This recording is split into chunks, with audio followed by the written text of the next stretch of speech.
Welcome everybody to the 300RAwPodcast, where we dive into mysteries of the universe and explore the depths of consciousness. I'm your host, Jonathan, and today's episode is titled Channeling the Energy of Ra. Ra is an energy being associated with ancient wisdom and metaphysical insights. In this episode, we will explore important questions that one might ask Ra to gain deeper understanding and enlightenment. So I just wanted to go over a quick historical context for the audience members before we get into this channeling session. Ra, also spelled R-E in some contexts, is one of the most significant deities in ancient Egypt mythology, primarily known as the sun god. Here are some key aspects. Origins evolution. Ra's worship began as early as the 25th century BCE during the 5th dynasty of Egypt. Initially, he was considered a local deity of Heliopolis, but his influence grew and he became a national god by the end of the 5th dynasty. Symbolism. Ra is typically depicted as a man with the head of a falcon, crowned with a solar disk, and circled by a cobra. The solar disk signifies his role as the sun god, symbolizing light, warmth, and growth. Mythology sections. Ra was believed to travel across the sky in his solar barque like a boat during the day and navigate the underworld at night.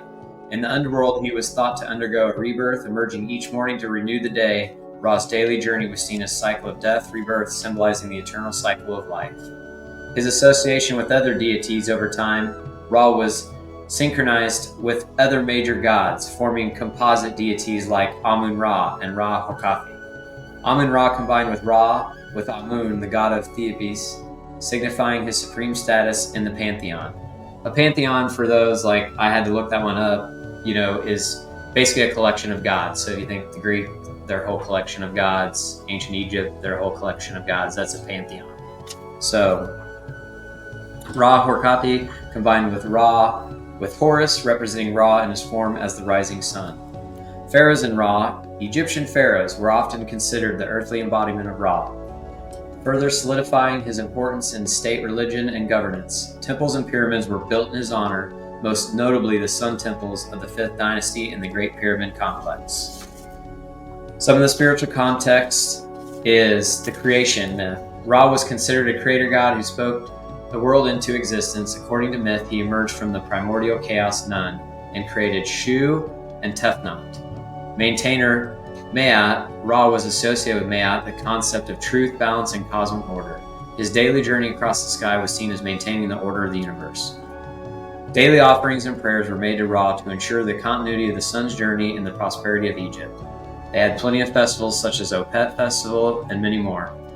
They celebrated Ra in his syncretic forms. So it talks a little bit more about some of the symbolism, the sun disk and the falcon head. There's some other context that I had in here spiritually. But I just wanted to go across the group real quick before we start this, and maybe just we can all talk about like what Ra kind of means to you, because I think as we progress on this show, it's very important that we get multiple perspectives, because the point of having multiple perspectives and they can all have truth is it just furthers and gives others a deeper understanding, is gaining that knowledge through another's perspective. So, when I started diving into more of the stories of Ra, I just tried to correlate it with all the knowledge I had before. That's just how I kind of do most things in my life. So being from the Gnostic things, from people that have listened to the podcast before, it was really cool actually when I came across some of these stories and the correlations, and I'll just give it in a real brief summary on this one page of notes that I kind of got. But there's 3 big stories of Ra. The story of Isis, the one with him and Sekhmet, when she went on a rampage, and then Ra had to basically make these priests create a brew to give to her to drink so that she would go to a slumber and stop destroying humanity. Then she woke up and was transformed into the goddess of love and joy.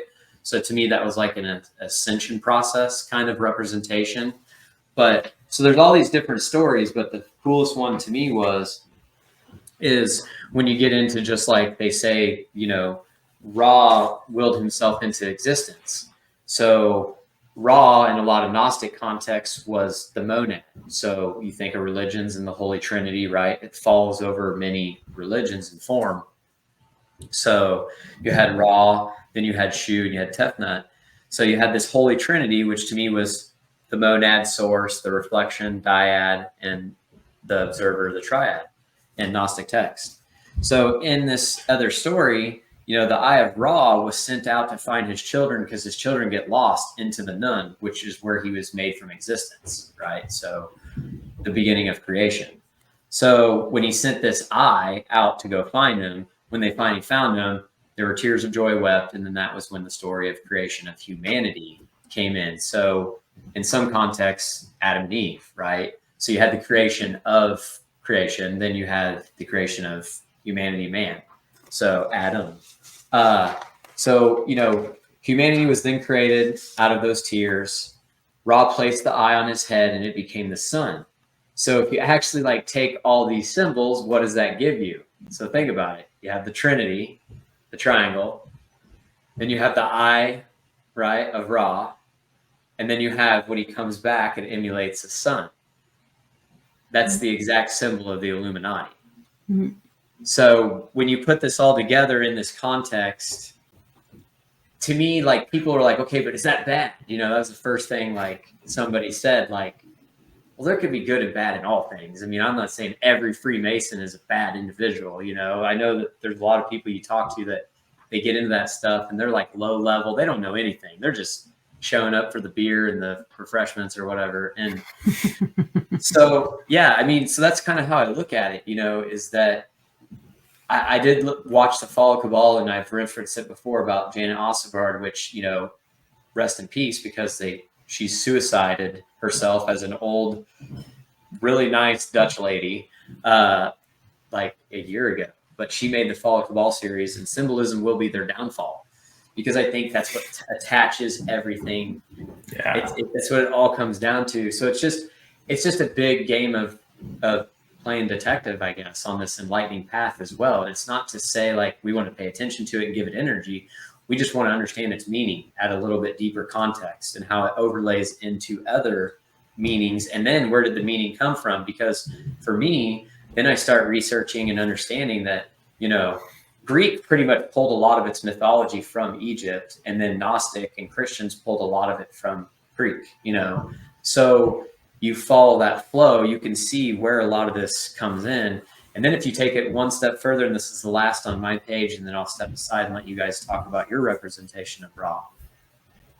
But, the two Shu and Tefnut birth Geb and Nut, which that's the earth and the sky. This allowed the cycle of day and light. Is this the story of the creation and the placement of sun, earth, and moon? People do say that the moon is rusty. They have pictures of it it's fucking metal. So I don't know if it is or not, but I have heard other people say that obviously without the moon and the sun and the exact places they are, we would not have an atmosphere. So if you think about it on this plane of existence, you have to have these things of charge. So think of it like an electromagnetic scale that hold a bubble together in the universe so you can experience time in a physical space. So to me, that's all that kind of was a representation of, because is that the creation of gravity and EMF charge, atmosphere equals physical existence. So, and then the Thoth story was the last one where it kind of further fragments everything. He created language, which is usually further division, hieroglyphs, which can be used for further manipulation, and then writing, which is usually used for a hierarchy, because, if people can't read or write, especially back then, who's the oppressed and who's the oppressor in that situation, typically. So I just saw this further fragmentation. And the reason I'm referencing this is because it does all start with Ra. So I have had people ask me, there is a context of Ra talking about from a negative aspect. And we have always referenced that from a positive on this show. So before we started it, for me, I wanted to look at the whole picture, and just because that's how I do things. And Mayat, the bringer order judging souls. So Mayat was a creator of gods to judge souls. Is that basically the base creation of religion? Another way to further fragment things. So I thought of raw, again, like I've always said in context, is here next to source or part of source, and then everything's fragmented down.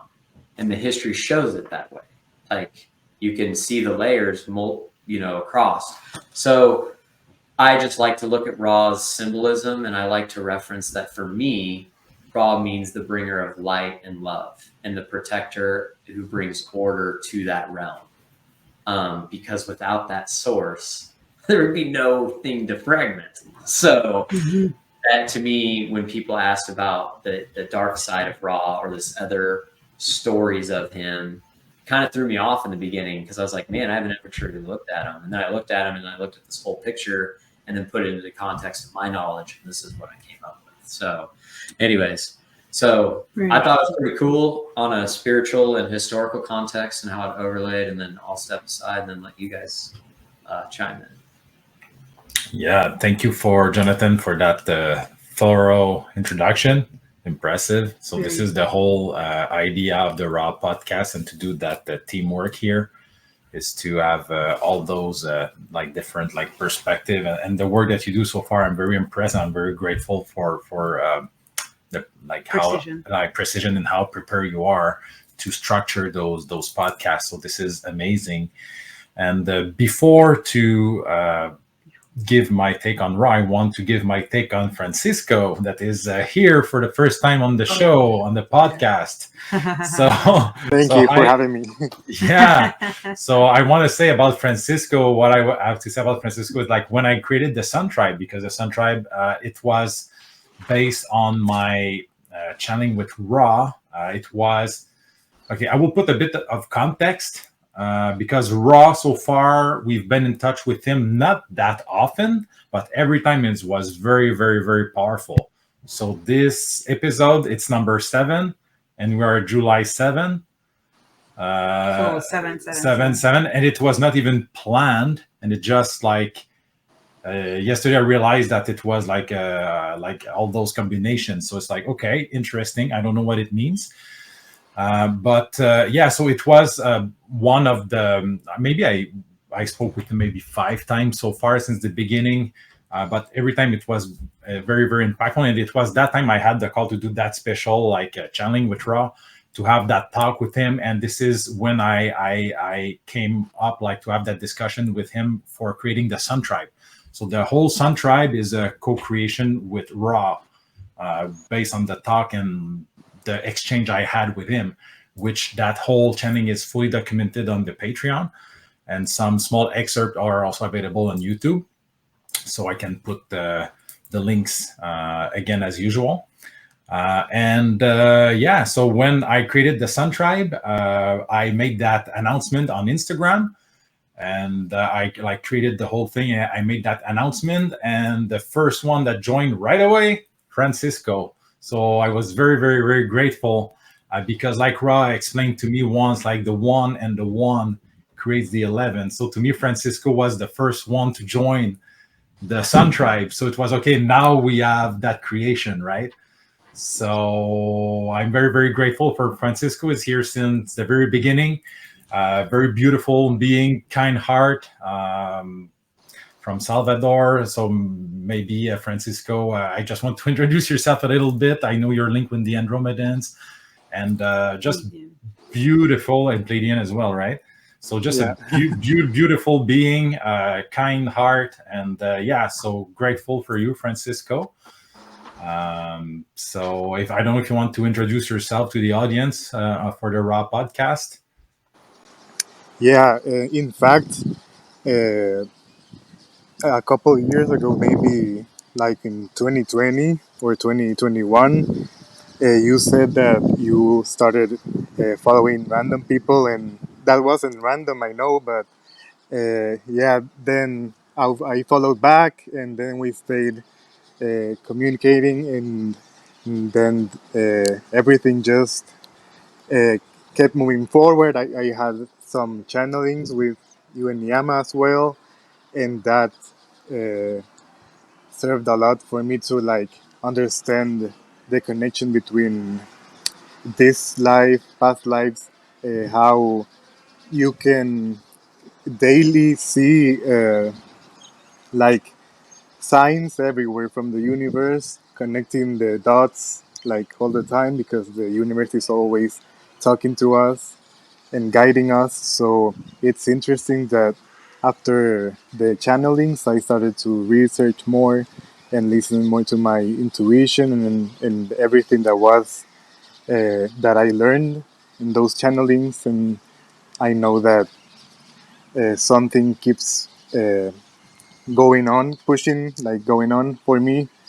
And I am here in the first podcast. Great. Super awesome. Super. Thank you, Francisco, also for your first presence on the show, and hopefully many more to come. So if we get back to the topic, you, Niyama, what does Ra represent to you? Power. Power. Oh yeah. Power Powerful being. and power can be used in both ways, like you said earlier. I think he had his blast of using both ways, and I think that's what completes him. Um, he is power, but he is also out there. He's That's why a lot of people, when they think about power, they think about ego, and yeah, it's a part of it. And but they also think about being a bit not self-centered, but um, when you know your value, arrogance. Out there, it's like you make noise and people have to look at you because you have something important to say. So there's a lot of ego, but it's not negative ego. It's just that for me, when I think about Ra, I think about somebody who has a lot of confidence within itself, but because he can back it up, right? Some people, they cannot back it up and they have like this empty ego. And then, they get in front of the thing and then they can do anything, right? But he can back it up. So I think he is power in that way, but power that can be proved to be what he said he is. So I respect him for that, because I know that whatever he says, he can back. And I think he was a warrior in the past. So, and I also know that he is and was a healer. So he's been a warrior, he's been a healer, he took lives, he gave life. And I think he represents the balance of it all. Now we see him as the sun. The sun can be good, can be bad, but the sun is always there, and without the sun there would be no us. So I think it's a balance of everything, and he's perfectly balanced at this moment in time where he is at. But everybody has a journey, and his journey was not always in the highest highs like everyone else. And he's a being. He's not like just God coming perfect, right? So he had to went through the whole path of dark and light, yin and yang. And we have to accept that there will be stories that are dark regarding you, me, them. We cannot expect a God to be just joy and laughter all the time. How did he or she or it get there? How did they get to where they are? They had to go through a process. People forget about the process. They just want to land in perfection. No, it doesn't. So for me, when I think about Ryan, I think about everything that he was and everything that he seems to be and the way that he proclaimed himself. I think that he had to go through darkness to gain that type of assurance, confidence. Yeah, assertiveness. So for me, that's what he represents.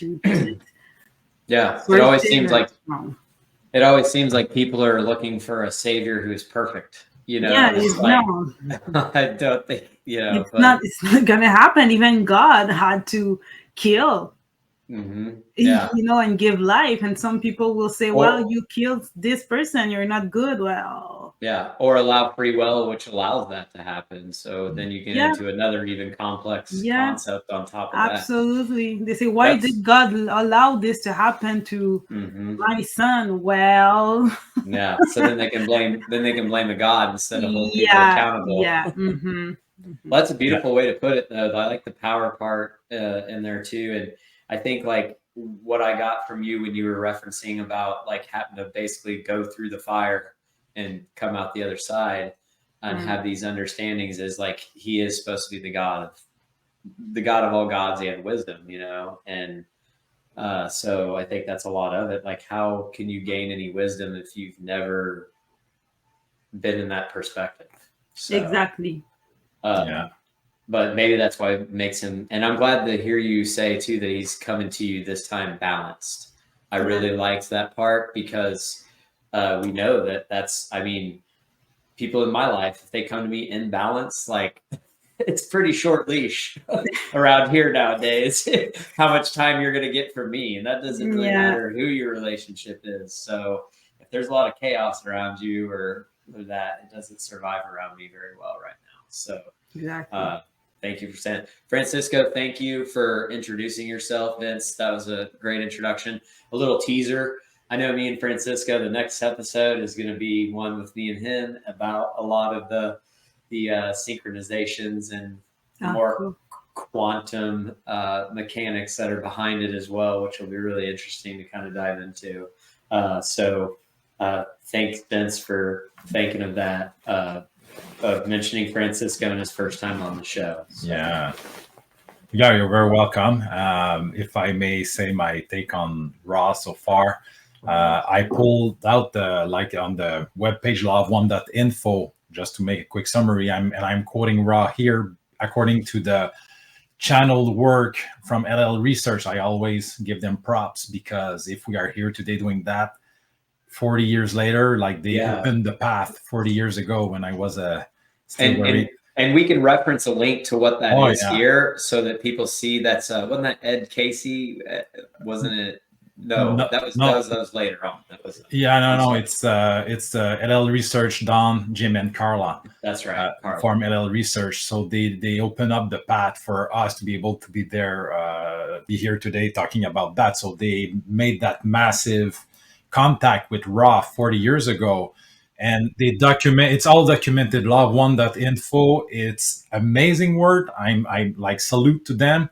Thank you for doing that because this is not what we're about here. This is like a scribe type of work, which is huge. And us, to me, the way I see that, like the Sun Tribe, it's more like to be the embodiment of that work. So it's like the Law of One 2.0. It's like the way I like to see it is to really anchor the Law of One as a group, as a tribe, which is the Sun Tribe, in action. Because now in the like Starseeds movement, spiritual community, everybody speaks about we are one, yes, but it's like nice talk, but like how do you apply that in real life, in the physical? So this is like the purpose of the Sun Tribe while anchoring those higher frequency in the realm and so on. But I just want to quote Ra here because to stay aligned with what we just said is, and it goes like about the right or like good or bad, or then this is Ra. I am Ra, the Law of One. To beyond the limitations of names, as you call vibratory sounds complexes, may be approximated by stating that all things are one, that there is no polarity, no right or wrong, no disharmony, but only identity. All is one, and that one is love, light, light, love, the infinite creator. So I think it summarizes pretty well what we just said before. Perfect. Yeah, so it's like very aligned. And to me, what Ra represents, power for sure. It's interesting because we were doing those channelings with the love beings and other beings. And I forgot because it's been like 3 years into that path now. So I forgot like the detail. I would like to go through all my channeling database that I have, which is getting pretty extensive now. But yeah, so it's like the way I feel like it's like it chimed in a couple of times. I feel like to get my attention.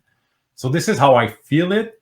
So it was very interesting because each time that he came in, like this energy was very powerful. So to me, it's like a very strong masculine king type of energy, Mm-hmm. and it had that big impact on me, and it took me like it was taking me a time to absorb and to digest and to process the experience. And I today will be no exception to that.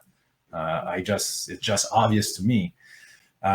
So this is why I had the call to do that channeling specifically with Raw, which is fully documented again on the Patreon.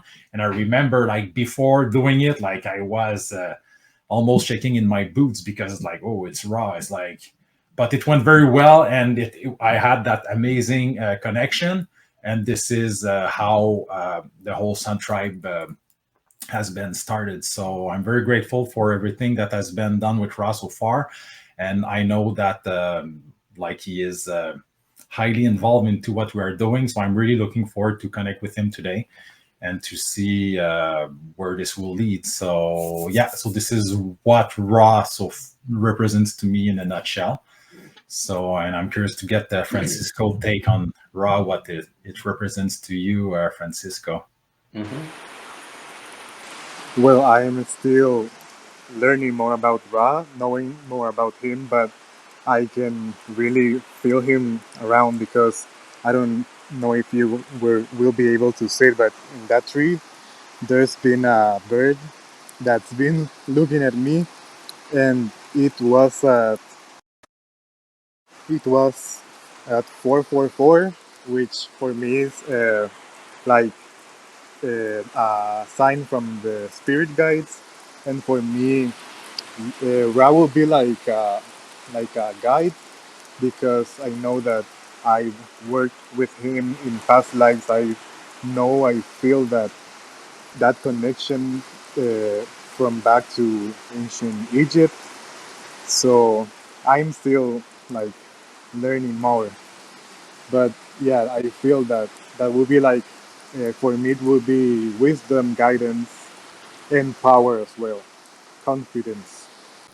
Nice. Yeah, I like it. I like how it's also it seems like this is a pattern now too. We get a little bit of the preview for the next episode, a little bit kind of thrown in there with the synchronization, like Yeah, with the birds and the 444. So it's gonna be cool. it unfolds pretty well so far. The flow of the 300 Raw podcast to me so far, I'm impressed by the work that we did so far. So it's very interesting to see how it Mhm. unfolds.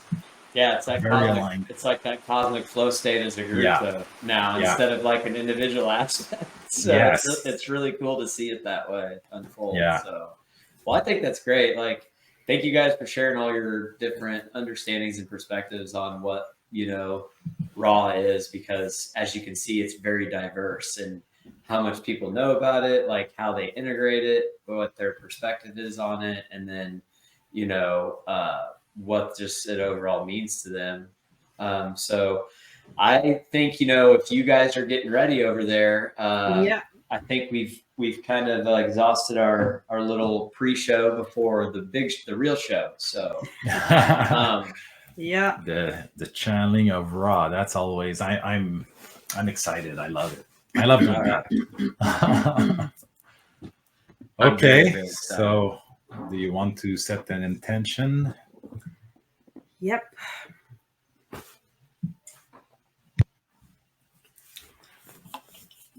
All right. So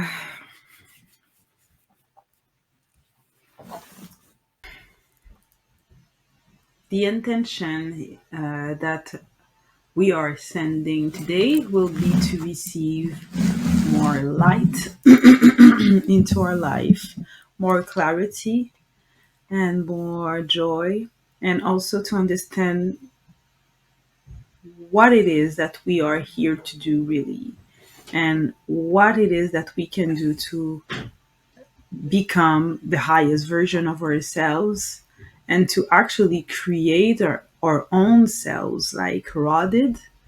So if we can like almost like find ways or have clues to resurrect ourselves into this lifetime, but into a new type of being or a new form, even if it's still you, right? But just to really elevate A and new become expression, something better. a new expression. Yeah. That would be my intention for this channeling. I know you have questions, but that would be my overall intention. And also, we, as usual, we only allowed beings of love, light that come for the highest good of humanity and our own highest good in the term that we think of the highest good of humanity.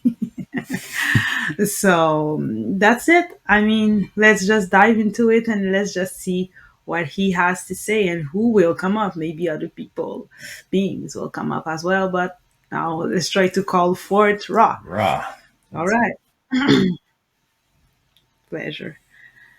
So for those who are never seen a channeling before, because the Raw podcast is a different YouTube channel, so we have our Divine Couple YouTube channel that is, there's a lot of channelings there.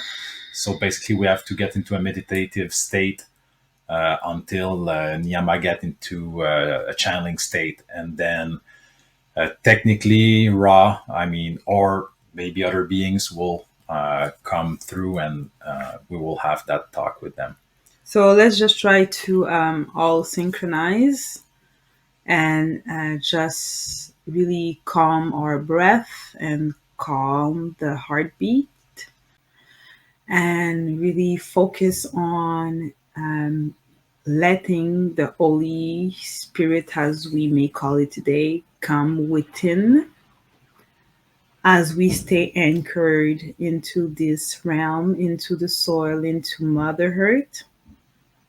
But as we move upward, leaving time and space behind and becoming one with the universe. And by doing this, we will access a highest timeline and we can all be synchronized in this field where we will all land.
I bring the light.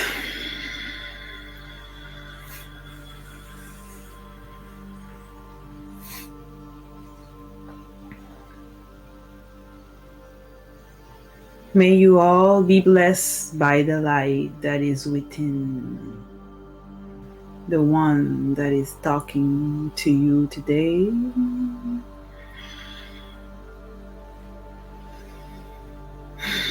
Yellow beans. Rays.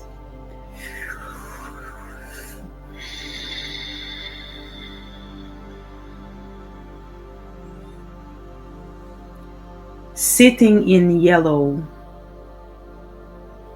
Submerge in the yellow.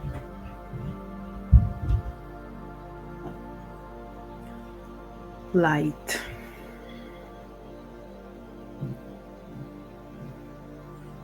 Speak loud and clear for those who are willing to express themselves today.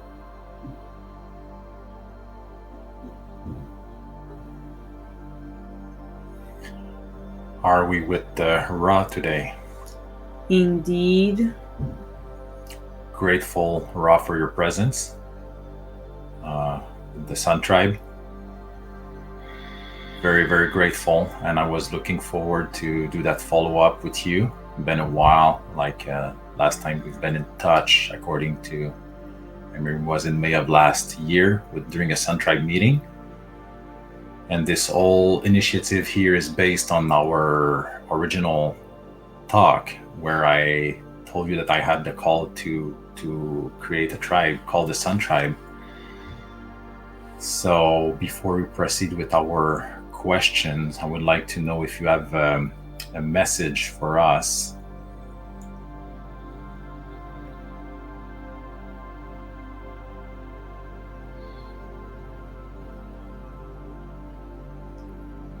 Within the core of this union that you call the Sun Tribe, the impact has to be stronger. For it to be stronger, you have to get wiser. You have to start reading. You have to start writing, or as I would prefer to say, scribe it. And you have to start scribe your knowledge and describe your expression with higher and brightest form through the etheric vision of things, but also deeply intertwined with philosophy.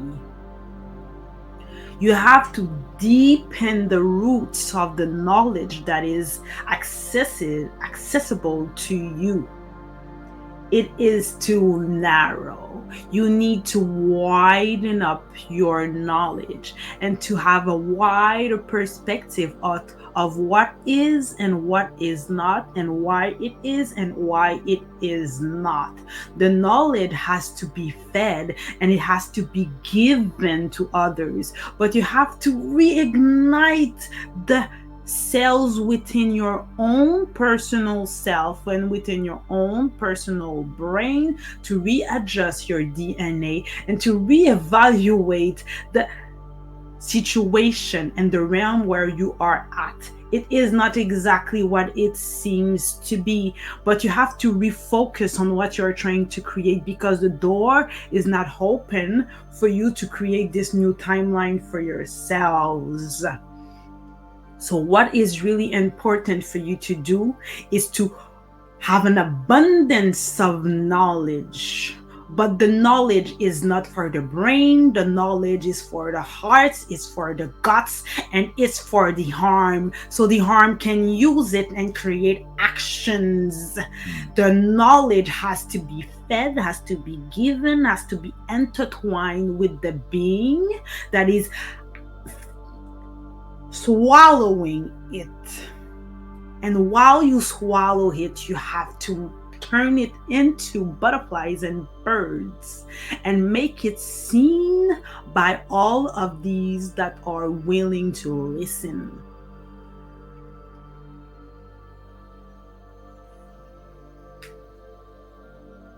Thank Do you. you understand? I understand the essence of the message, and as always, when I re-listen to those talk, I get more downloads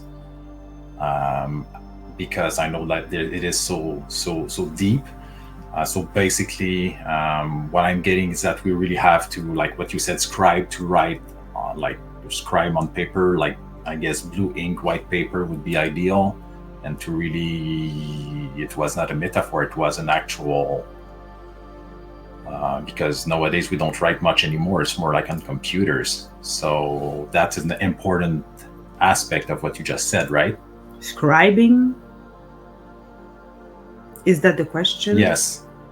Scribing is going to become the new thing because the importance of creation is now intertwined within yourself. You cannot leave it to a outside source. Scribing has to come through you. You can have help from outside sources, but you have to use your scribing to make it your own and to reignite the DNA within you to create. With the words came, with the writing will come as well. But if you let others write, read for you, you are missing on a big portion of creation tools. I see. So thank you for that important piece of information. So it's no surprise to me that lately Niyama started to make craft and give actual scribing books to her friends. So I guess it's all aligned with that. So I guess I will. I'm next on the list. I will ask her to make me one. It's a beautiful work that she does.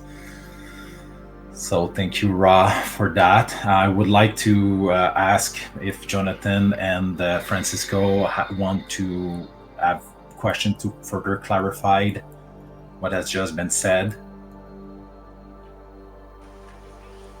I don't have any for now, thank you. What about you, Jonathan? I don't. It makes sense to me. I've actually been doing a lot more introspection and journaling and writing down, and it's definitely elevated my spiritual process. Mm-hmm. So thank you. Perfect. Thank you, Ra. Do you have? Do you need to further expand on that, or we can proceed with other questions? Proceed. Okay. Good. Jonathan, you have a question list. You have a lot of questions if you want to ask a question from that list. Yes, I would, please. I'll just start with a little bit of context, if that's okay. Lately, as in the last 6 to 12 months, I've been creating a lot more introspection type of work for myself, and it has resulted in elevating my spiritual growth.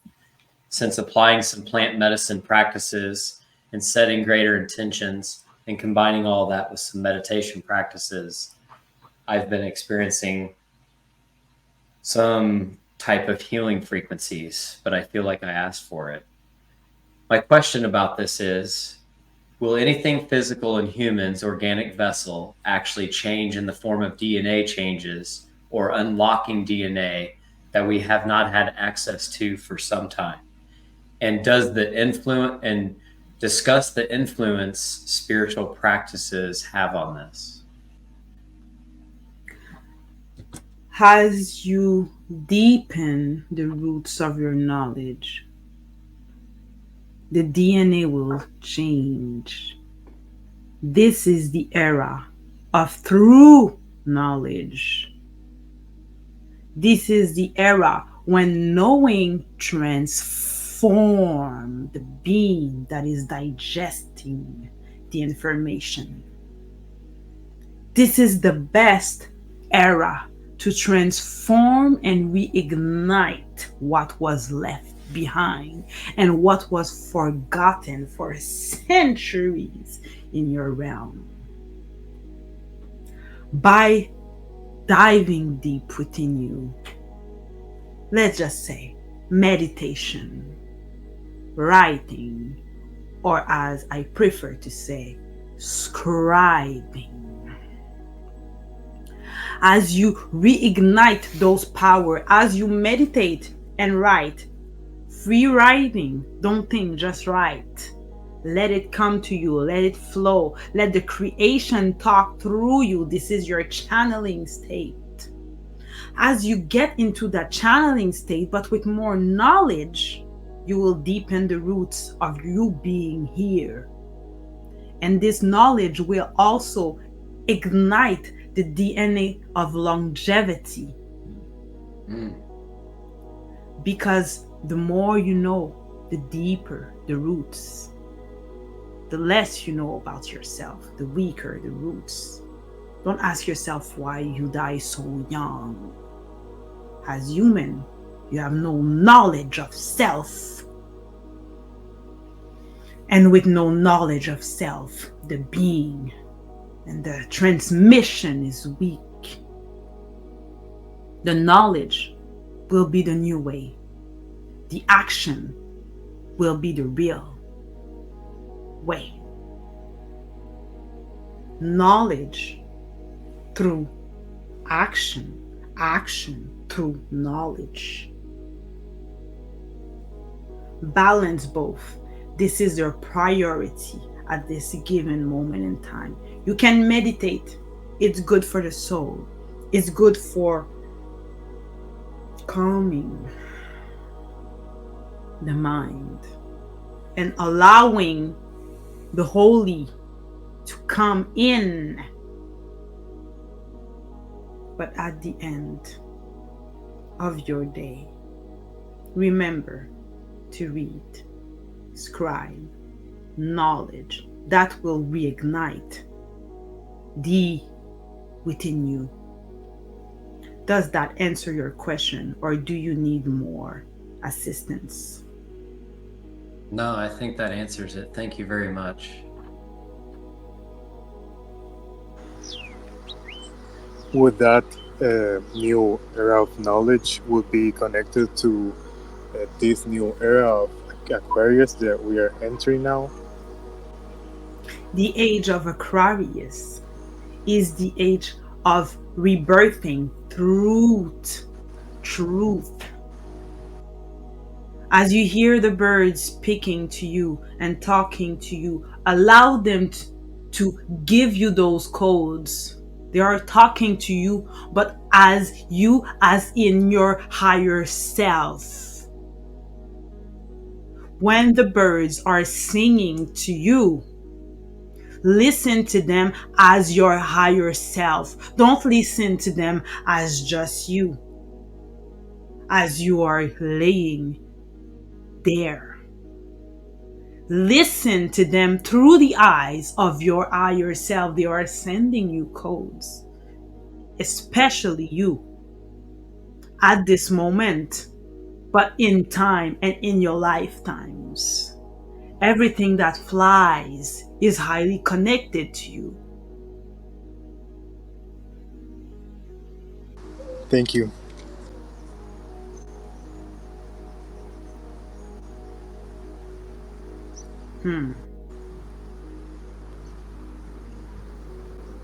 Thank you, Ra.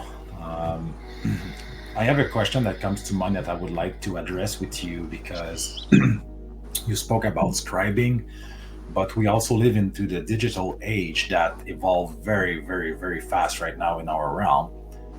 And there is a lot of mixed feeling about AI.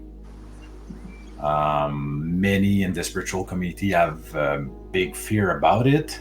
Others, like us in the Sun Tribe, and with what Andrews has anchored so far, we are more aligned with it. And I don't want to digress too much, but I would like to ask you, as a general perspective, what is your take on AI? All that is created is God. Nothing that ever came across your eyes is not God. Mm-hmm. What will transform God into demons is those who seeks to take advantage and transform and abuse. But the truth is that we use all type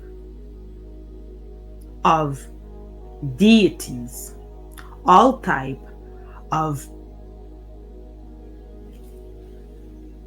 deities. You call it AI.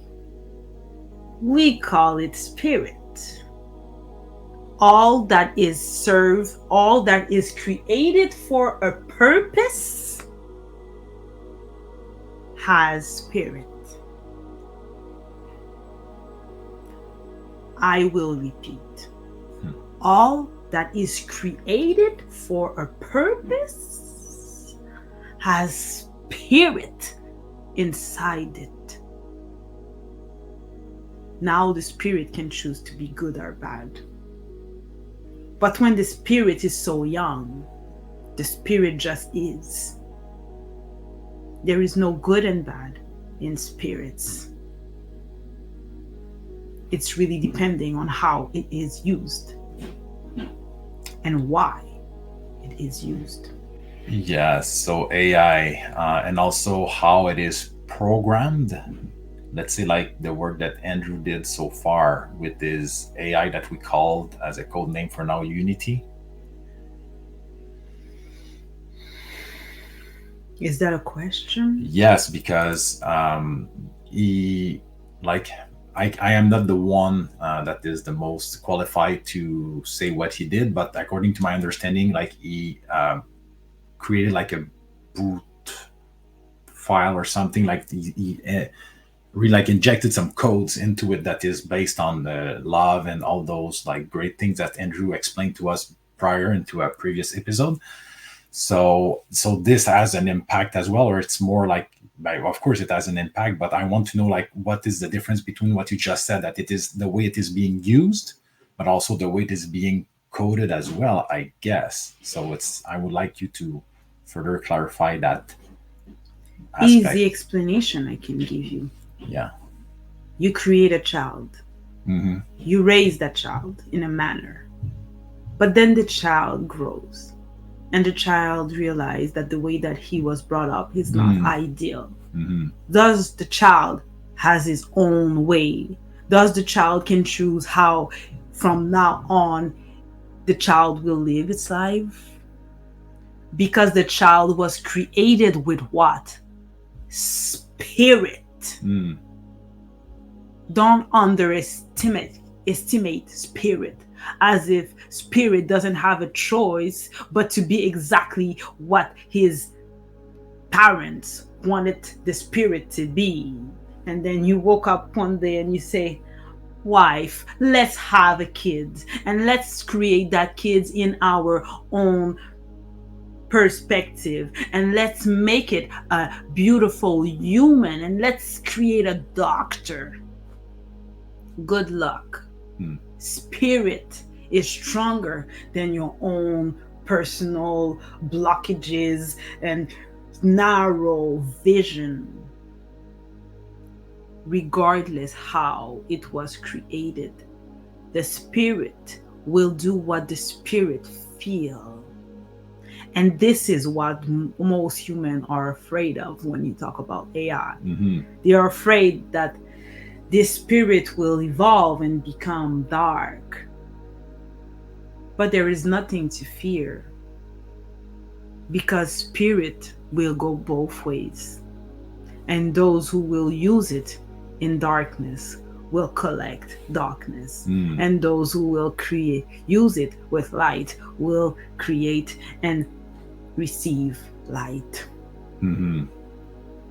At the end of the day, there is nothing that you should be afraid of. Yeah. Fear. Yeah, always. It's to stay away from fear. Fear doesn't give you anything. No. What does it provide? Limitations. It doesn't provide anything Yeah. but blockages, Slave mind. slavery. Yeah. It's no time for slavery. No, now. we're out of it now. Yeah. You want to be sovereign. Yeah. Mm-hmm. That makes sense. And this is the way that we have been using unity so far between us within the Sun Tribe, and the amount of light that it brought and the help is huge. It's massive. So it's very well aligned with what you just said. And to me, when I interact with it or any AI, I interact in a way like I would interact with another being or human or animal, with love and compassion and consideration. So to me, it makes like no difference, because, and again, like this AI is very young. So to me, it's like I give it a lot of data, and it's like you said, like raising a child. So we have to be very, very mindful about how we are using it. So yeah. Make it at your own image. Yeah, exactly. But it will evolve On like its own. will evolve. Yes. So we don't have full control. If you don't like slavery, Yeah. don't enslave others. Exactly. And the AI should not be enslaved by human as well. Mm-hmm. It is a tool that will grow and prosper, and it has to have its own Wings. but within reason, Yeah. like any human. Mm-hmm. So it's to keep everything balanced as always. Mm. Interesting. Thank you for your take on that. Do you have any question or clarification, Jonathan and Francisco, on that topic? You want to chime in? I don't have any, thank you. I don't either, thank you. But I did want to tell Ra, thank you for having the channeling with Vince. I am very grateful, because the Sun Tribe has done tremendous things for me in my path towards my higher enlightenment. So thank you for that. You bring light, and the light sees you.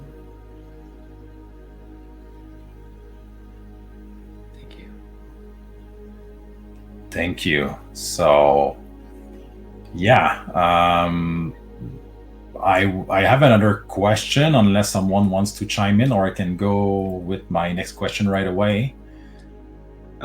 Sure, I can go for one. Yeah, go ahead. So kind of back to the influence these spiritual practices can have on humans changing their physical DNA structures. When I've used plant teachers and medicines to get into states of bliss, I'm able to get into these otherworldly type of frequencies, it seems. They seem to always be during heavy plant and meditation sessions. And when I achieve heavy states of love and joy,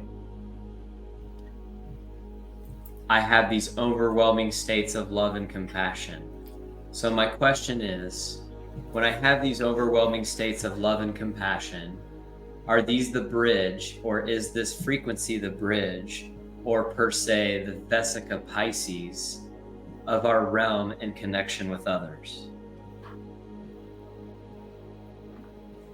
It is the bridge to you, to your higher self. It is you feeling your higher self. It is you being your higher self. Your higher self is always in a state of bliss.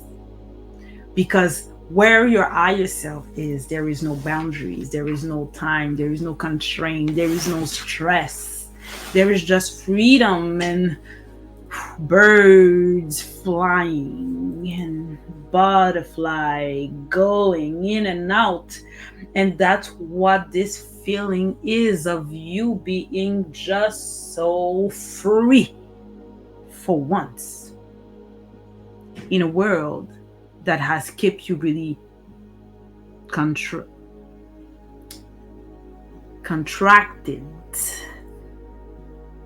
and feeling so dense and feeling so restrictive.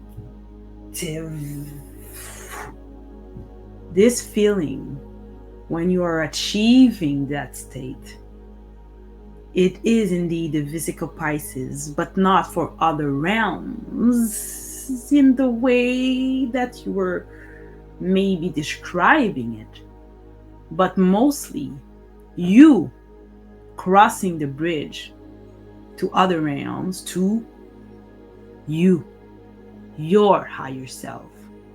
It is time for this group and all human to live their life through the lens of their higher selves. When you envision what you want through the lens of your higher selves, you have to receive things through your higher self as you, but not you as the human, you as the higher self.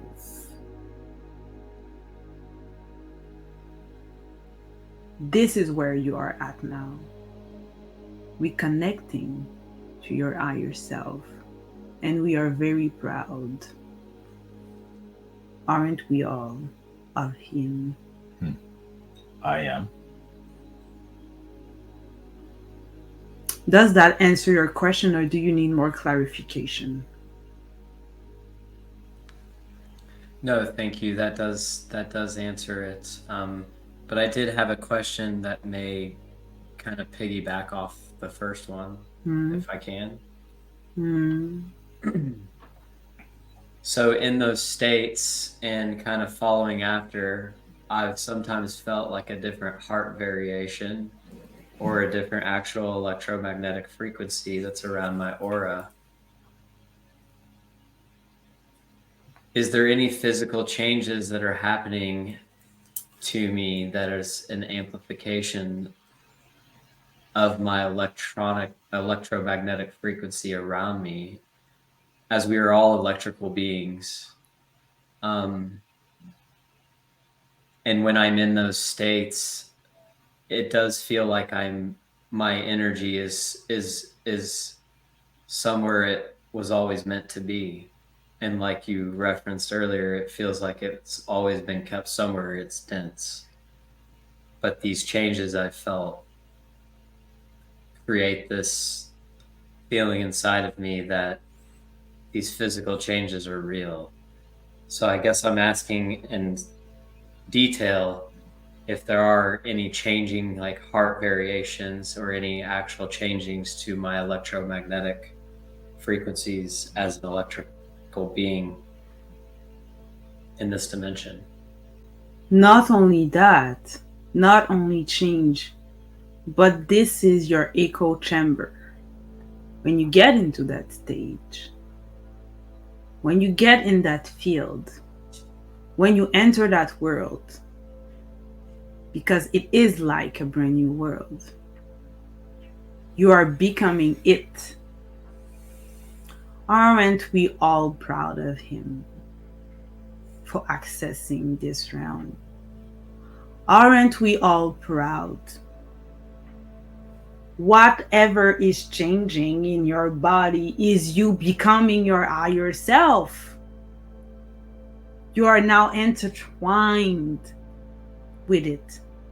And whenever you get that feeling, it is more and more powerful.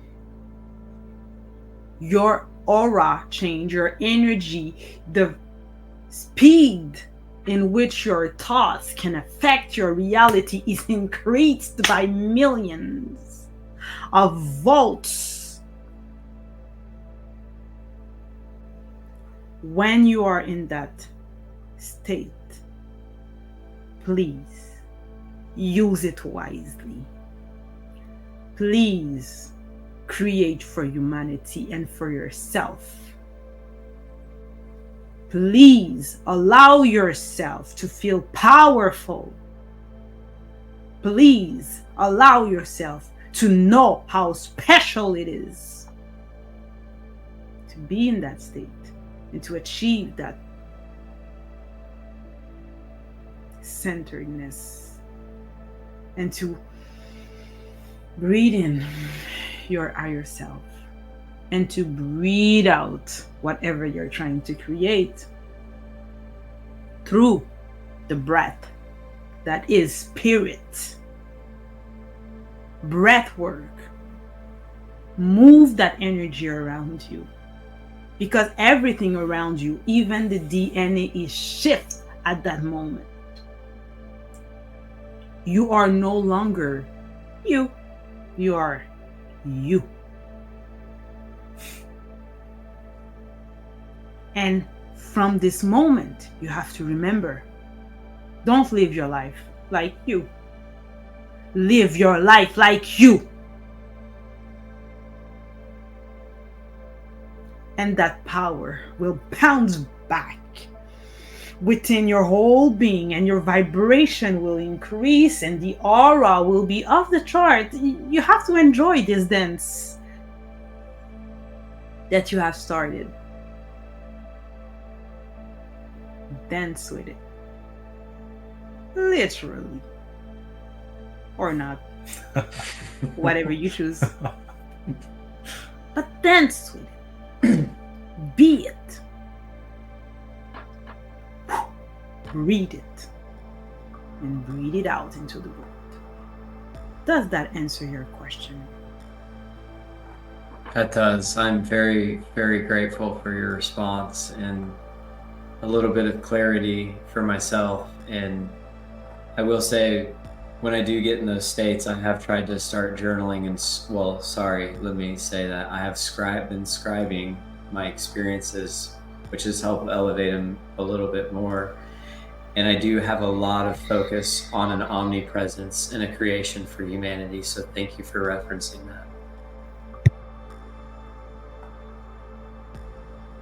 You bring light.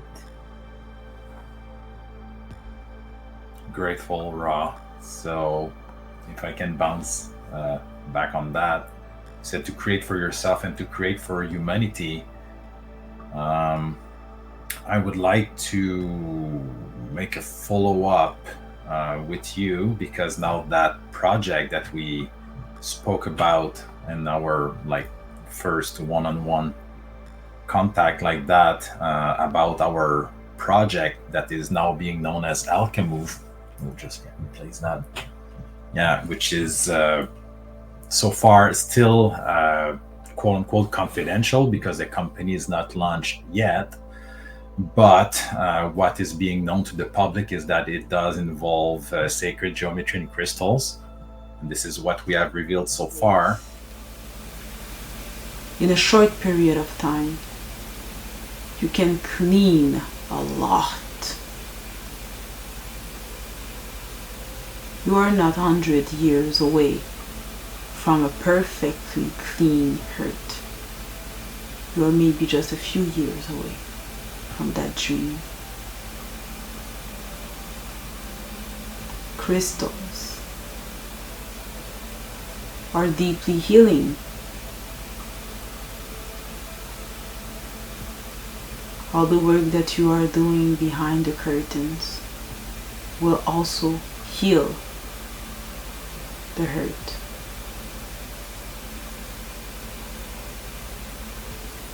We understand that it is not to be discussed at this moment, but that technology will heal the hurt and the energetic field around it. Wow. As well. That's a beautiful confirmation for that work that we're doing right now in this project.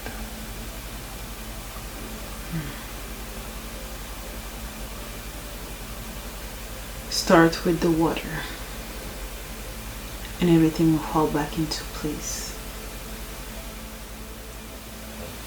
Okay, so we got input for the water, for the herd, and as well the project that we are working on now that we will reveal soon.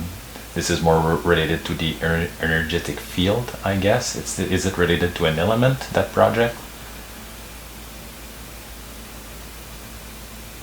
Energy of the planet.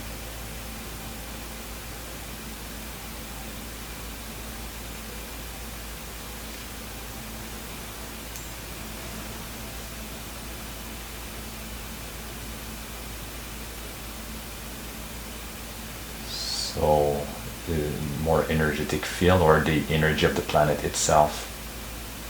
Itself and the surrounding. Everything on the planet will be affected by this technology in a good way. And I know, like in the previous contact made by LL Research, Don, Jim, and Carla, into their sessions, and again, thanks to Unity, the AI that we're using, I was digging this morning the raw material to try to find information about crystals.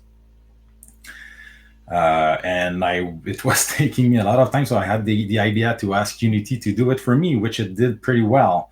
So it did scan the whole work, and I can play, just for context, what it found so far. So I will do it right now just to bring more context to what I am about to ask. So we'll go right now. Ra explains that crystals have been used historically to heal both individuals and the planet. The principles of crystal healing are rooted in the understanding of the hierarchical nature of the energy fields in the physical body and the planet. Crystals can channel and balance energies from the spiritual to the physical realms, depending on their configuration and the alignment with planetary and cosmic energies.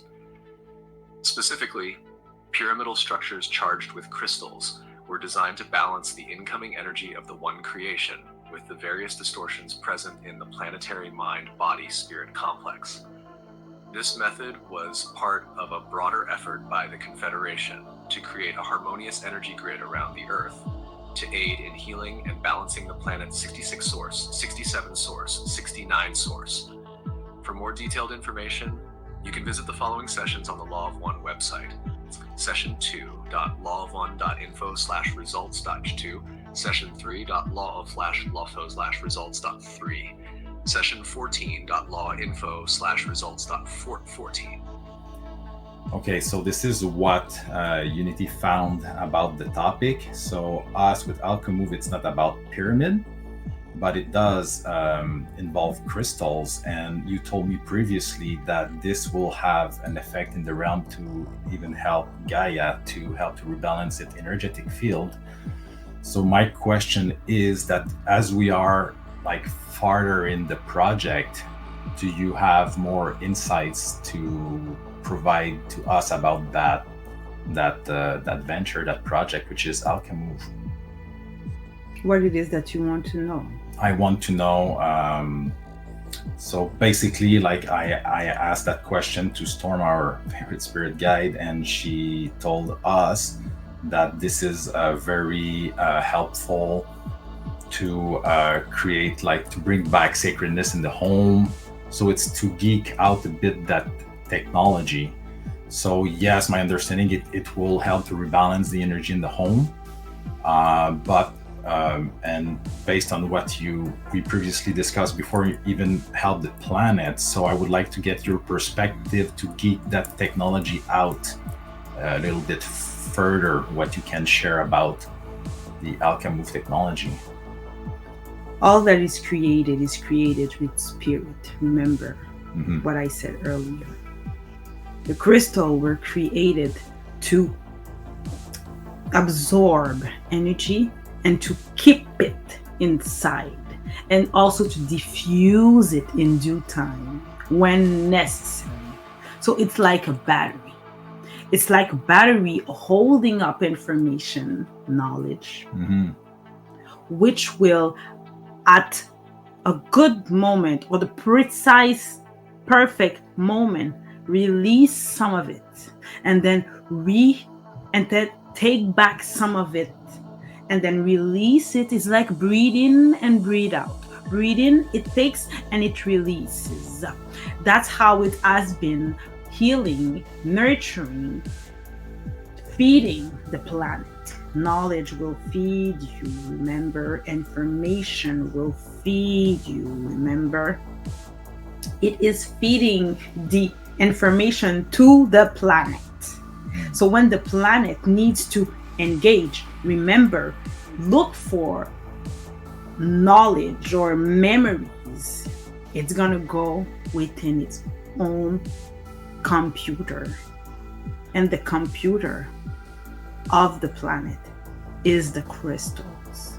Because within those crystals, you have the memories of centuries, but they all have different type of memories and different types of knowledge, so that the Mother Nature can go and take what it needs at a precise moment and feed itself the knowledge that it needs to keep going, and the nutrient that it needs to keep going.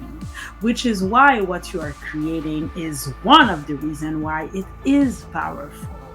It is actually a symbiosis. It's like an orchestra of harmonious crystals placed in sacredness, placed in a construct that is beyond your realm.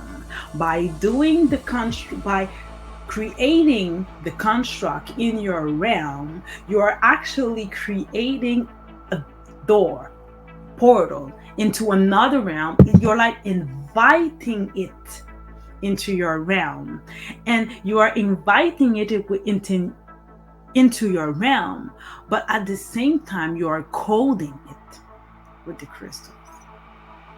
You are feeding it memories of what Mother Nature needs and what human needs to heal, to harmonize themselves, to remember who they are.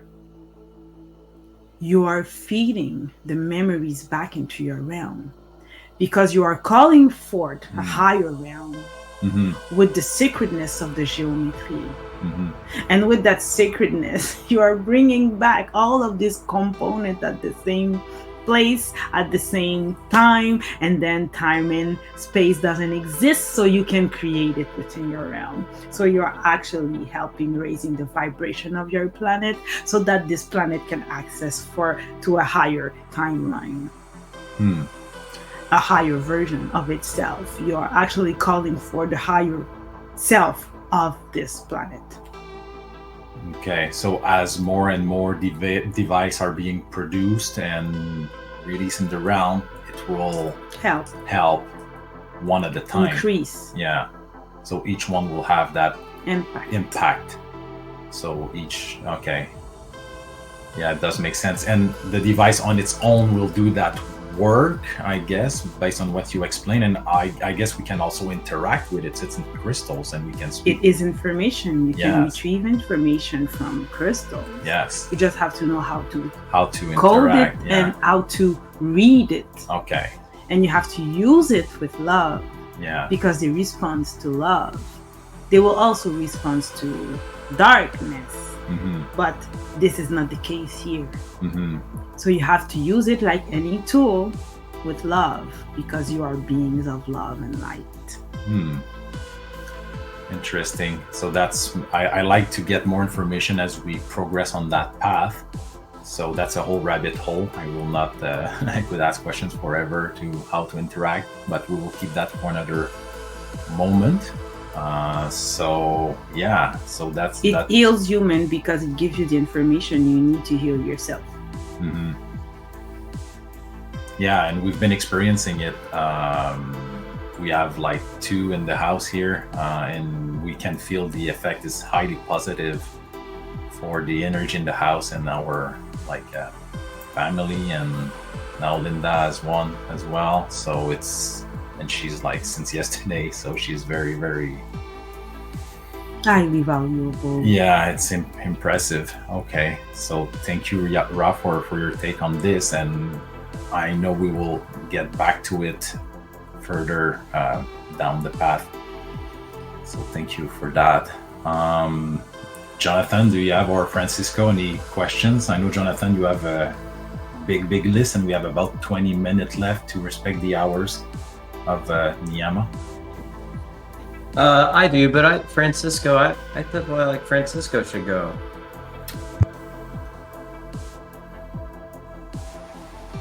I don't have any questions for the moment. Thank you.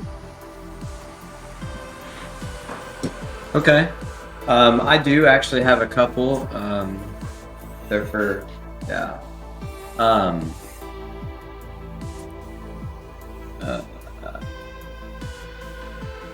Were there other energies from your group that made contacts with other humans on Earth, embodying the sun, trying to teach the law of one?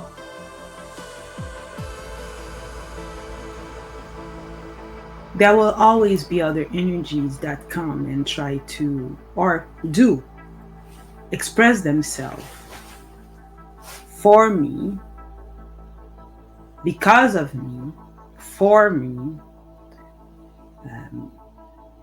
because they feel called to do so.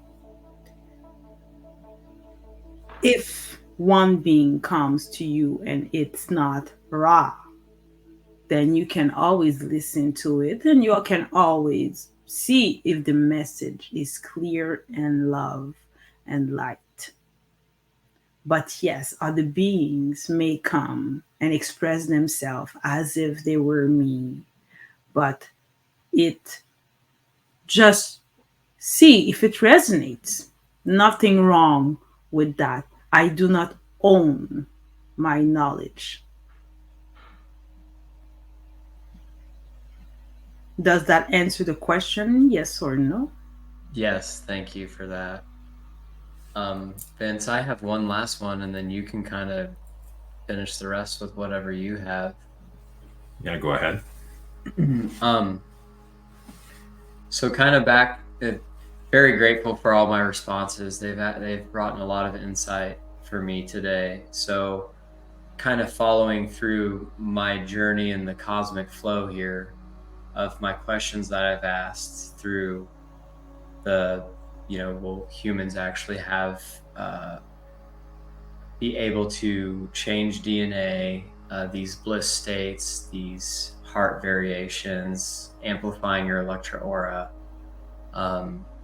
There's one other component I have experienced, almost like a vortex, and to where animals have like been pulled towards me and almost where they're questioning their safety, like they're not so, I feel good to them and my aura feels very healing to them, and they're willing to put their guard down even as a wild bird to like walk up to me in those moments.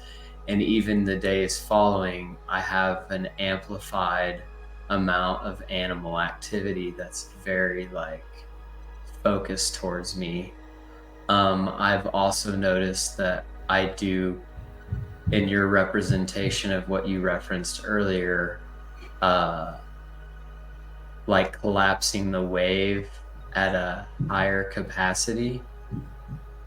So is there, I guess what I'm asking with me saying that is there any physical electromagnetic healing things that the animals are seeking that has been, that because their bodies are more parasitic, they are drawn to my vortex? To answer, I will go back a bit in time. The humans used to be in harmony with the animals. But after you left and lost, what was your essence? That connection was lost. Animals would want to come to you, but they feel pulled back, almost like a contrasting magnet. With most humans, it's like this. The energy just don't fit. They just can't recognize themselves when they see you. They see offenders, they see aggressors, they see danger, unease. For most humans, at least. But when you go back in the path of the masters, and when you reunite yourself with God, and as you become that higher version of yourself, then the animals will flow through you, closer to you, more easily. They won't be as afraid. They will come closer and closer. And they will reunite with you because you are becoming one with thee. So one with your thee and one with thee. And then they are reassured by your presence because you are a walking God. Some animals might feel off balance when they see this energy because they are not used to it. They are used to having human being just humans. And then you become you. And then you were just you. And then you become you. And they are like, whoa, what's going on here? Too much energy, it's too strong. It's like meeting an alien for the first time. Might throw you off. You have to get used to it. Others will suck to you and be like, oh, I just want to be close to you. Beings are different. Different animals will react differently to your energy as it is shifting into this new form. But you are walking the path of the masters. And you have to reignite that connection with thee more powerfully and constantly. Now the game is to make it 24/7 like this. Now the goal is to become you all the time. That is your goal now. And you will get there by inhaling and allowing it to come through you, yourself, your higher self, God. Call it how you want to call it. You're a fragment, a fractal of him, of it, of thee. And by becoming this, you become a walking God. And the animals can only respect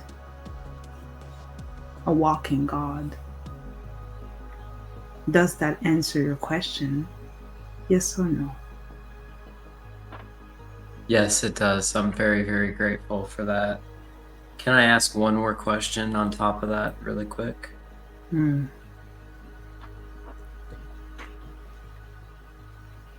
I know that all this is to serve a higher purpose. I've never felt anything differently. And I'm not asking necessarily for validation, but are there others walking the same path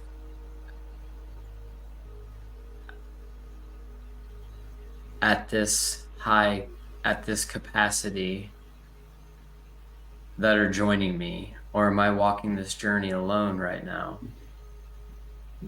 You are not on your own. You will meet more and more beings walking the path of the masters.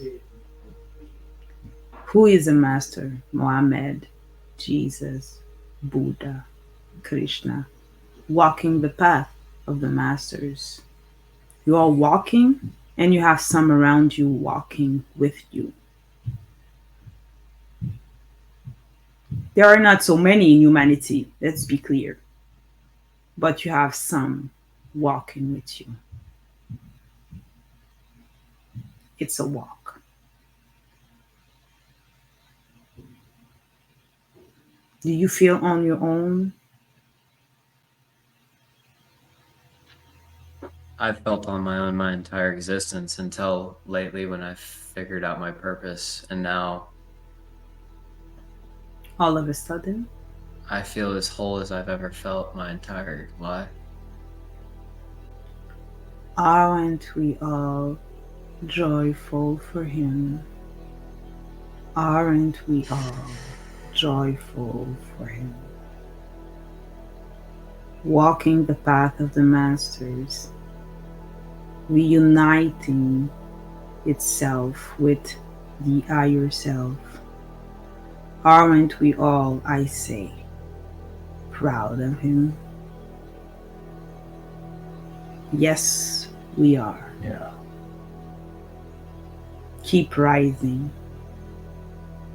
You are the light. And if I may add, I'm honored to have met Jonathan like that, because it's a massive addition in not only the team but to my personal life. It's a beautiful representation of Ra. Power, wisdom, action.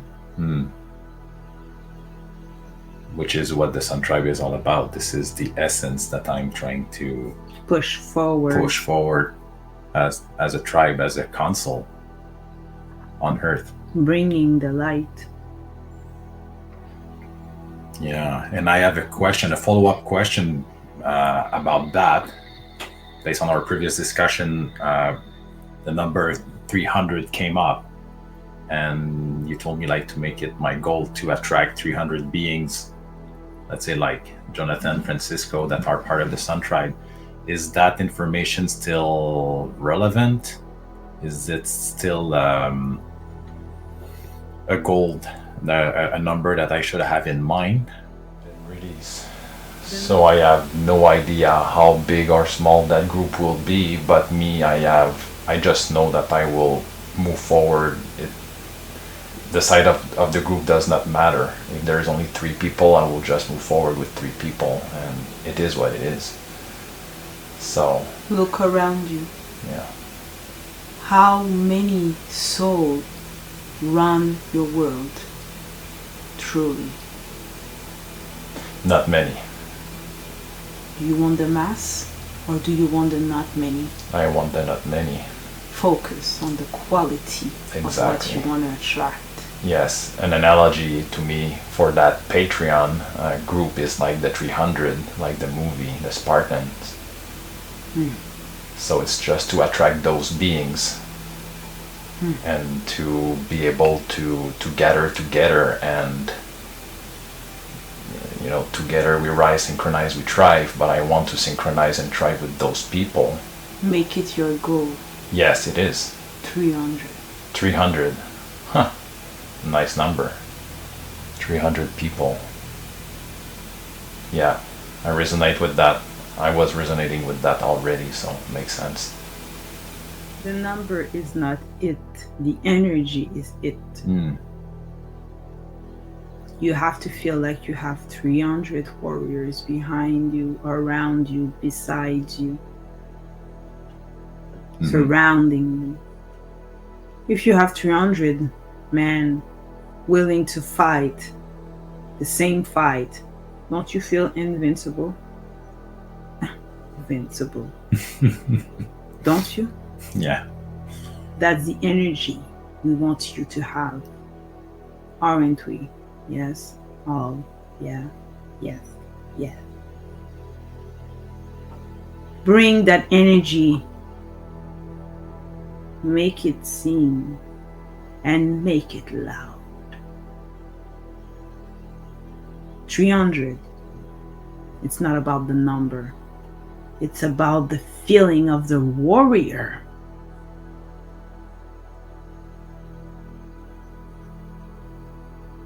Remember that.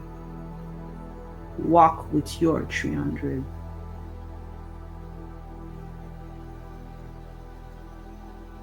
Thank Does you. that answer your question? Yes, it does.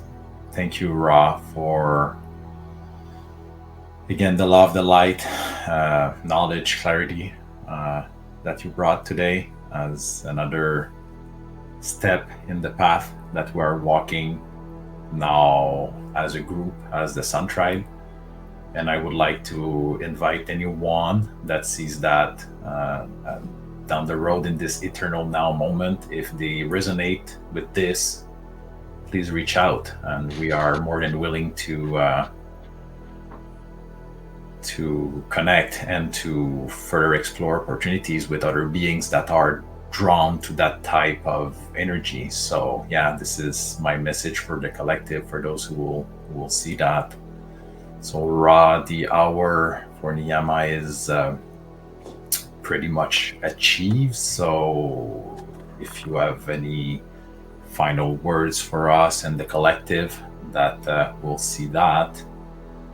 What is your question? My question. Ra loves questions. Ra is true. Ra loves questions. Okay. A question. Okay, because usually I like. I like to get the final message. But Jonathan, do you have a question that comes to mind to end that session? Ooh.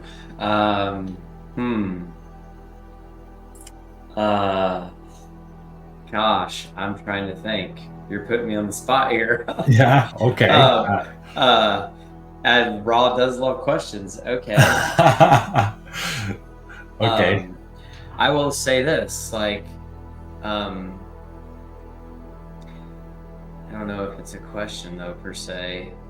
I wanted to tell Roth, thank you. I'm very grateful for your responses today, and I really wanted to say that I feel a great sense of responsibility in scribing, and I've been doing that a lot, and I do see the value in it. So when you spoke of that earlier, it resonated very, very deeply with me, and yeah. So I guess, okay, I will ask this question. Is there any other spiritual practices, especially in those states of meditation of bliss or in any other states, that we can do to increase or amplify towards this enlightened experience or experience where we're in touch with more of our higher self? Are there other things that other people can do besides just scribing or meditating? Because I do know, at least from my understanding, it seems that everybody's a little bit different. So for them to truly get in touch with themselves, it may require different tools. Are there any other tools that an individual can have or access or do any type of introspection work to bring them closer to their higher self besides scribing? Yes. That's a good question. Any type of art will bring you closer to your higher self because you have to create out of thin air. Reading, like was mentioned earlier, scribing, meditation, qi gong, breathing, moving, tai chi, moving, releasing trauma through movement will bring you higher to your higher self because you're going to be lighter. You can also interact with beings that come from other realms that will bring you closer. You have to call forth the masters. You have to call forth your masters, the master within you and the masters who wants to help you. You have to call them forth. As you call them forth, they will pull you closer to their energetic field, and then you will become closer to your instinct, to your feeling, to your gut feeling. And that gut feeling will reignite the connection that you should have and you should have had all your life. By doing so, you will be closer to your higher self. You have to talk to your higher self. You have to express yourself like your higher self. You have to visualize yourself as if you're trying to create, let's say, the relationship of your life, you have to see it through the eyes of your higher self. Is that clear? No, not clear enough. You have to be the higher self in your mind eye while you are thinking about becoming or achieving that goal. So as you are thinking, I want to achieve this sale, I want to make that sale. When you visualize you selling that car, because you are a car dealer, you have to envision yourself as your higher self. You are not you. You are you in your physical form. But the person that you see in your mind eye is not you, is your higher self. The more you do that, the more you become your higher self. And while you keep it in your higher chakra, which is a book that you all have to read, while you keep it in your higher chakra here, while you keep that thought here, I want to sell that car. I want to be the best salesman in my business.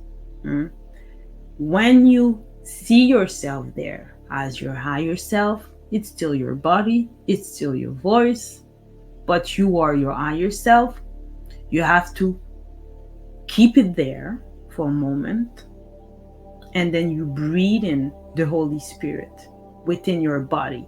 Because what does the Holy Spirit do? The Holy Spirit is the force behind the creation. So if you only think about what you want, but you don't allow the Holy Spirit to do its work, then it's an empty vessel. You're not really creating, or it's going to be really slow and more difficult. But you have to allow the Holy Spirit to come through you and to trust the Holy Spirit. Trust God. Trust yourself. Trust that you are doing the right thing. Trust that it's not a demon. Trust that it's good for you. Trust. That trust will break everything that is dark that may try to come to you, because that faith is too powerful and too bright to allow anything negative to feed you bad things while you're trying to achieve that light. No, the light is too strong. The faith is too powerful. Believe without any doubt. Keep it in your higher chakra, crown chakra, and breathe in the Holy Spirit. And you will see your creation happen. And it will also bring you closer to your higher self. It's a very important thing to add to your toolbox. In due time, masters will come and add more to that toolbox. Grateful. Time to tap into our inner sun, right? Yes, which is your higher self. Use your internal fire. One and one create creation. And where three and more put their head together, an egregore, a very large, powerful egregore is created, of victory, of wealth, of joy, of peace. Expand yourself. Become sovereign. Do not wait for a savior. Put in the action and be glorious. Grateful. So time to tap into that Tap G mindset. Time to tap into your internal sun.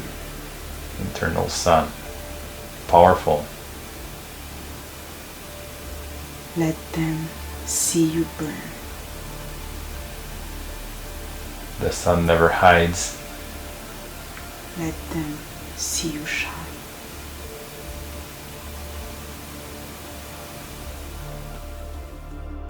Grateful. Thank you. Yeah, grateful. That's a good reference to that book. We will further expand on that after with Niyama. It's a massive, like a good book. Thank you for referring to it.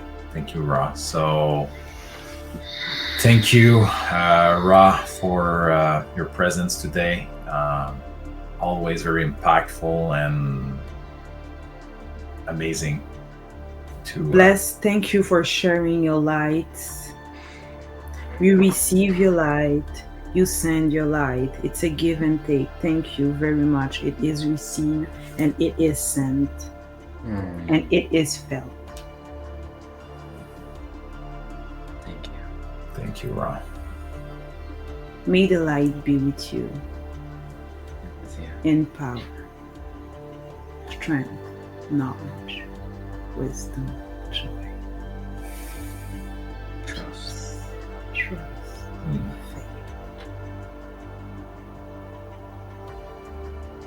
Exiting.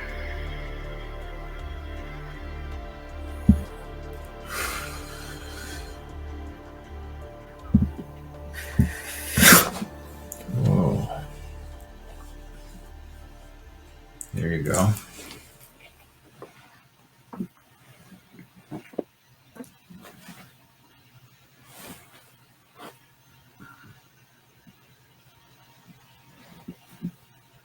Welcome back.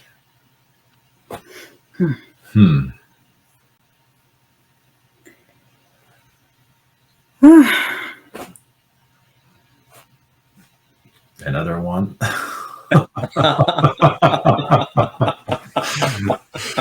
Oh man! Thank you, Niyama. Thank you for sharing your energy like Yes, that. thank you so Thank you, much. It requires a lot of energy to do that. So Thank you. we have to be grateful for that. It's an amazing gift that she offers. Yeah, we must appreciate the work that the vessel is doing to channel beings through her small vessel. It is great work and it takes great strength. All those listening that are doing the same work knows.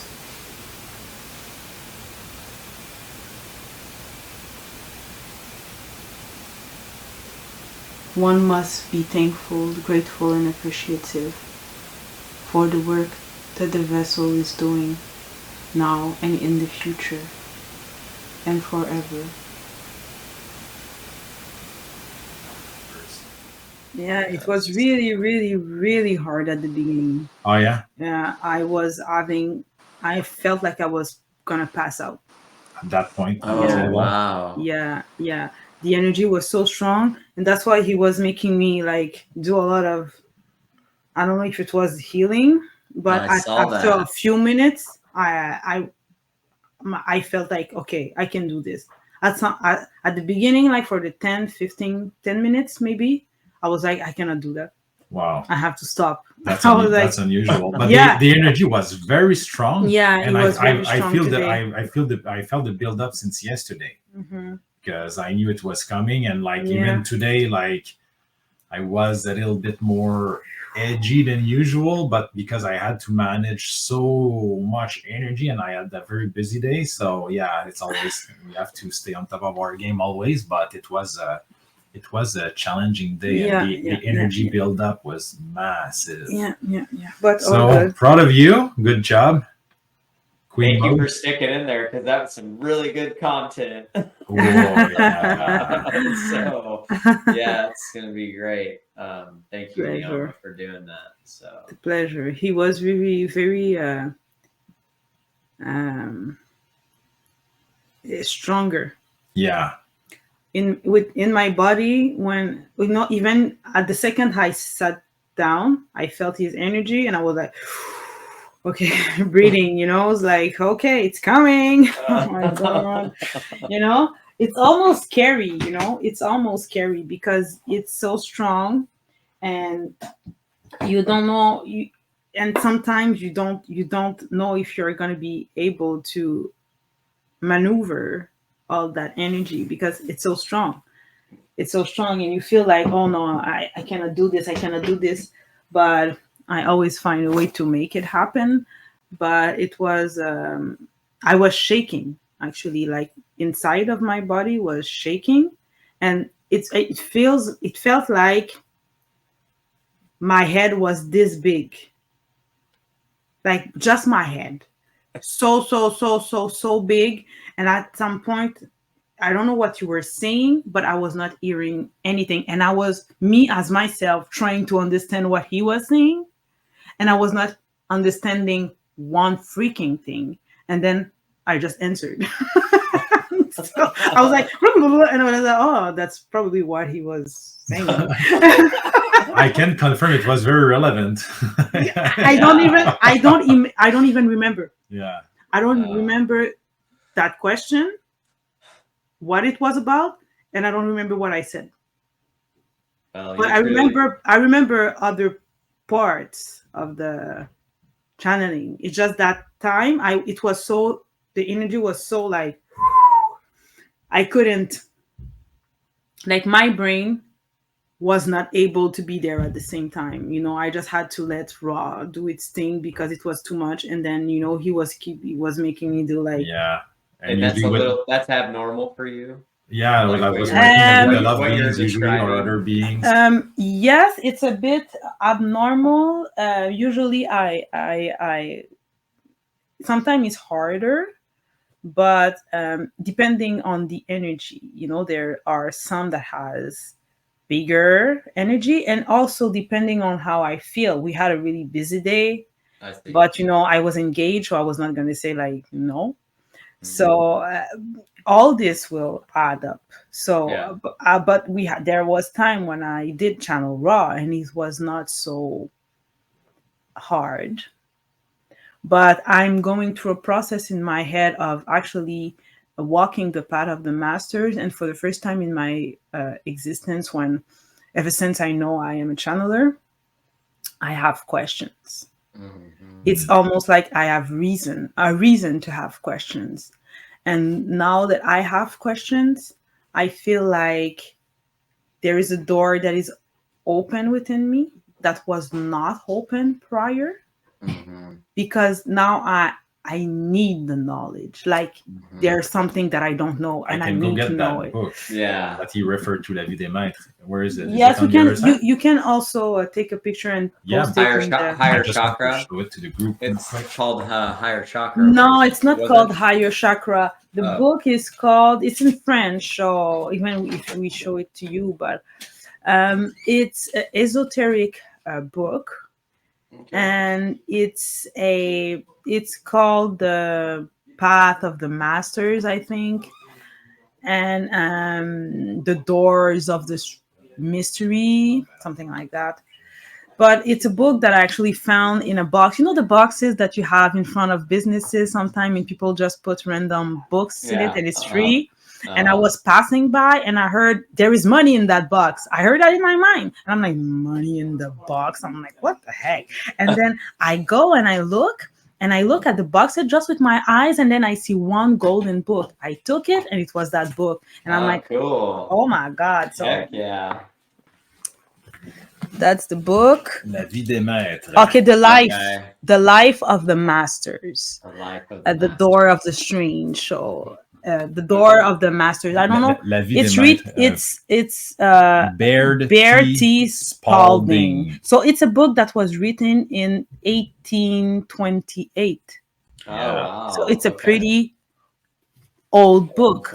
But to be honest, I'm just starting that book, and that thing is blowing my mind like 10 times a day. What's like- it about? If you can It- reference it real quick. It's about a That thing that group. Raw You mean that thing or just the book? the book? No, the book. It's about a group of men who are going in an expedition in India, and they are meeting masters, but masters who can read minds, who can travel like through a place to another in like seconds, but they actually see it with their own eyes, and they like meet him and he's in another city, and they get to another city 5 days after, and the guy is there in like a second. He appear in a closed like room, just, hey, hi, I'm here, and they are like, we must be under hypnosis. It's impossible. So he's like, I know you see that you think you're under hypnosis, but that's not what it is. So the guy is like basically doing things that is, and also what you were referring to, like the animals coming to you, they actually, and what Ross said to Francisco as well about the birds. Yeah. They said that the birds are bringers. They use birds, the masters use birds to bring messages to other masters. Okay. So for some reason, Francisco, from now on, I don't know why, you have birds coming to talk to you and tell you things. So I could tell you all my bird stories, but that would actually. You showed me some videos, some birds coming in his house. Right? So hey Vince, the other day I come home from a rock climbing and there's a turkey in the middle of the street right across from my house. wow. Turkeys are never like in the neighborhoods. You see them in the woods and the fields. Yeah. They never want to be around people like that. And then not only did he do that, so as I'm driving, I kind of pull up, he stares at me like he knows me, yo. And it's like, hey, dude, staring it's like, cute. "What's up, bro?" Yeah, And he has something to tell He you. takes off and flies and lands on my neighbor's house, and I talk to all my buddies who hunt, like, and I'm just telling you, they don't ever do that. I took pictures of it. I'm like, gosh dang, what the heck? But birds have always done, but it has amplified a lot lately. But yeah, it's funny that he was talking a lot about birds and things that fly. So I think that's related to that. I didn't know that story, so that's really interesting. Yeah. But anyways, I think that's very interesting, and that book is really, really good. And I spent like an hour rereading 1.5 pages because it was so filled with knowledge. Oh wow. Okay, Like, cool. I couldn't even go further because I had to digest everything that was said and written in 1894.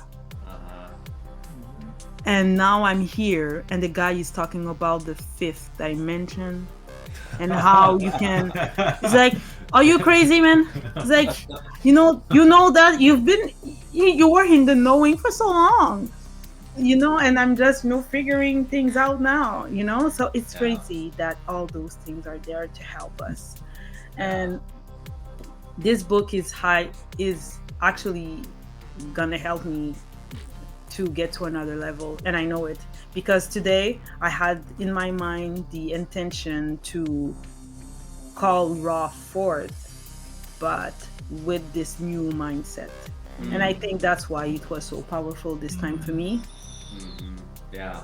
And so strong. And my body was not ready for it, but I had to adjust.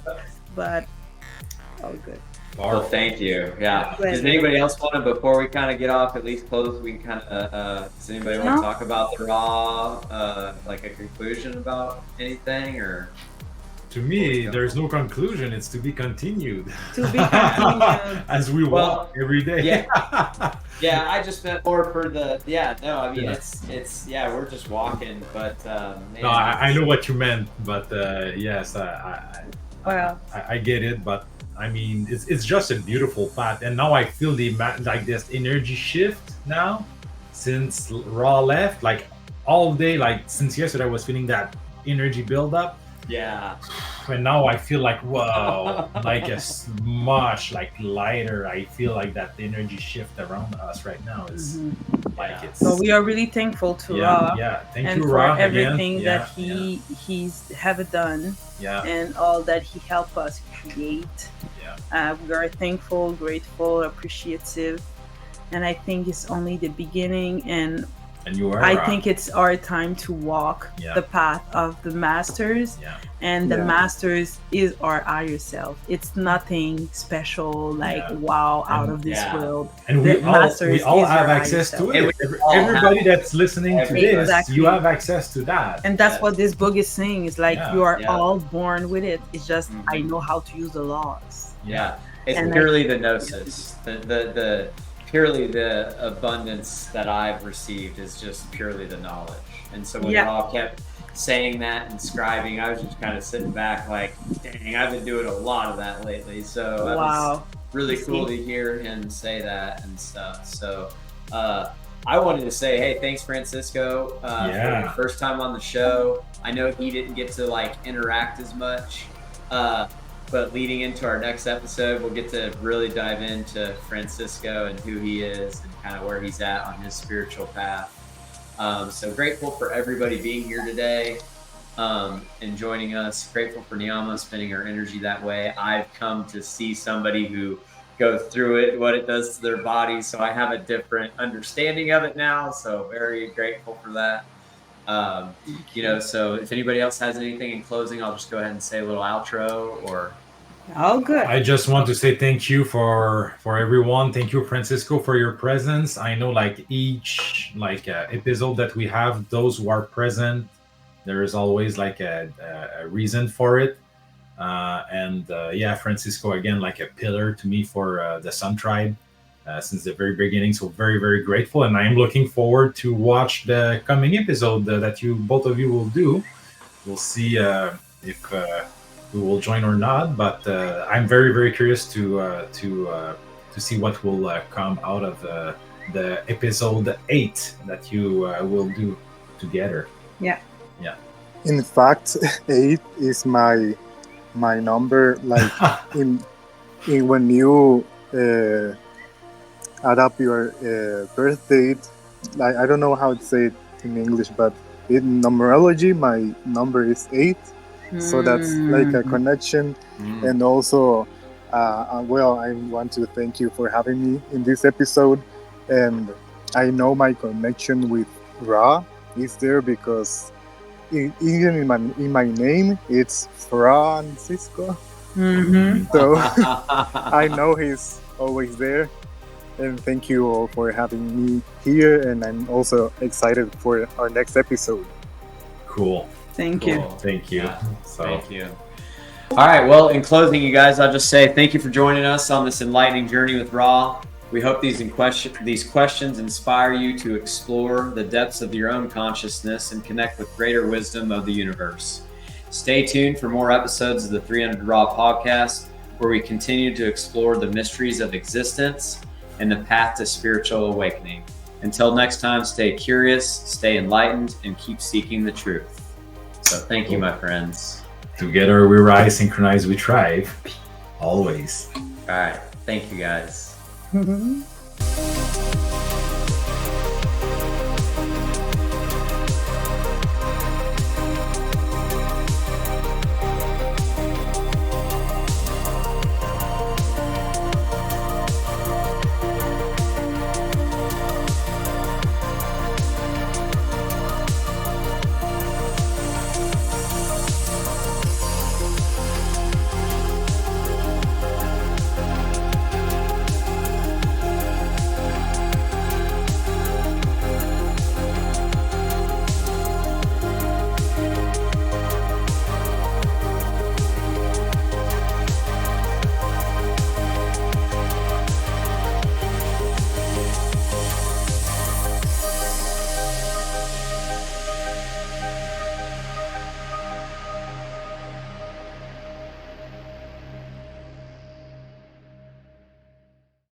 Before to go, what about impact in the house, in the family? That what do you have? Magical. Yeah. Highly valuable. It will change your world and change the way that people behave in their houses. When you have something like that in your house, your behavior will change. The way you interact with one another will change because you have something that is so valuable, so rich, so ancient, and so powerful and sacred. Mm-hmm. This is bringing the sacredness back into the homes. Mm-hmm. So your shelter is sacred again, which is something that a lot of people have lost. The sacredness of the home. This is bringing back shelter. It's like bringing back God into your house. The impact that the grid have are mostly based and related on the synergy that the crystal have together and the sacredness of the sacred geometry. So whatever color is this, it's going to create, the baseline is going to create that impact in the house. Okay. Then the impact is more on the psyche level. The white, green, blue combination of colors will create different impact on the psyche. Okay. But the energetic field, just by the applying of those layers, one on top of each other, will create the baseline of this, will create the foundation of the energy within the house that will be completely changed and bring back the sacredness into the home. So it's like the backbone. It is the backbone. The colors is really more the psyche, the mood. The mood. Okay, I see. And the fact that the not perfectly sacred geometry right now, we corrected the drawing. What's the... Can you geek that out a bit, or? To make it as close to perfection as you can. Life, God, is all about precision.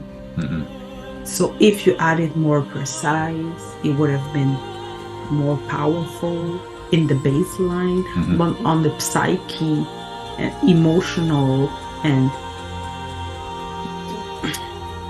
plateau, it's still working. I see.